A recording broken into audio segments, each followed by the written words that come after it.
Hello friends, we are discussing Kingdom Monera. In the first part of Kingdom Monera, we discuss about its introduction, then classification of Monera into two groups, that is eubacteria and archaebacteria. Then we also discuss about the classification of archaebacteria.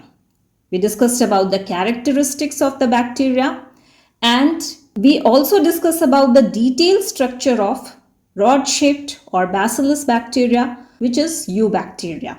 In the next part, we discuss about the types of bacteria on the basis of the shape and also on the basis of number and arrangement of flagella.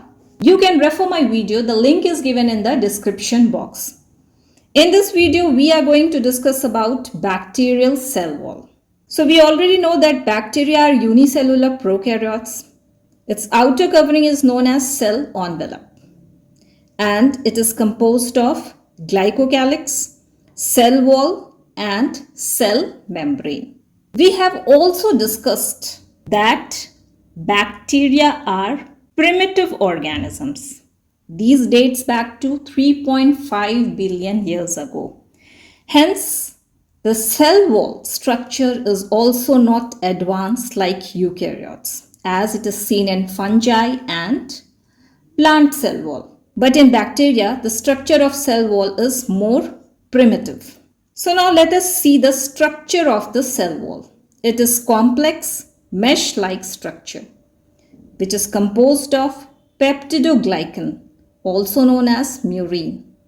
This peptidoglycan is made up of polysaccharide chains. And these polysaccharide chains are cross-linked by peptides. These peptides contain D-amino acids.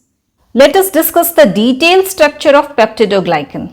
It is composed of three components: glycan backbone, tetrapeptide side chain, which is linked to NAM, that is N-acetyl muramic acid, which is one of the monosaccharide of glycan backbone, and peptide cross linkage.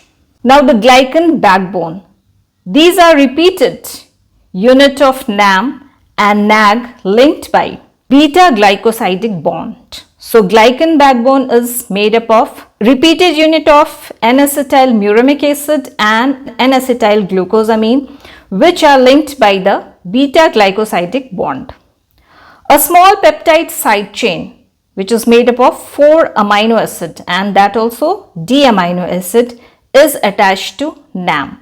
So to the NAM unit or N-acetyl muramic acid, peptide side chain is attached. It cross-links with the peptide chain of another strand, and this peptide chain cross-links with the peptide chain of the another strand. So this is the structure of peptidoglycan.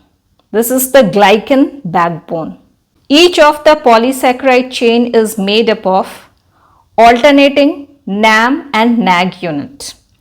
NAM is represented by pink bead and NAG is represented by green bead. NAM and NAG unit is linked by beta glycosidic bond. And to this NAM unit of the polysaccharide chain, tetrapeptide is attached.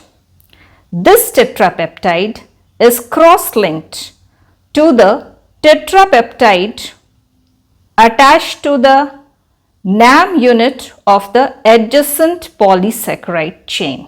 So the polysaccharides or the glycan backbone is cross-linked by tetrapeptide linkage. This is the tetrapeptide cross-link.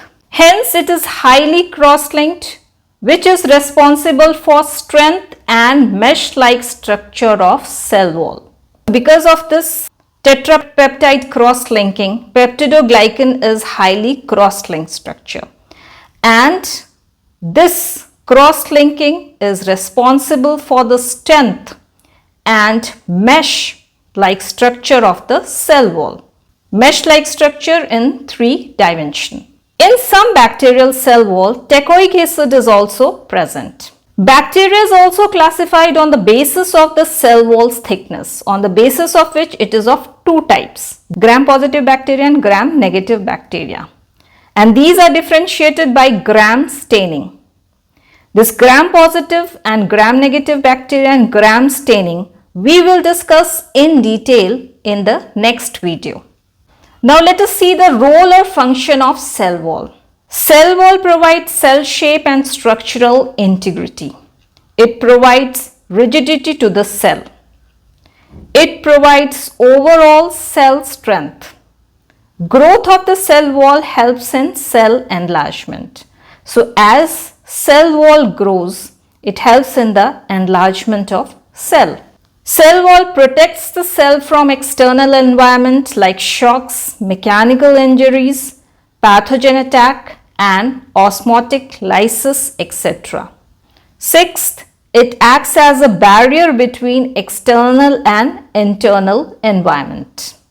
This is all for today's video. In the next video, we will discuss about gram-positive and gram-negative bacteria and gram staining in detail. So stay tuned. If you like this video, please hit the like button, share it and subscribe my channel. Thank you.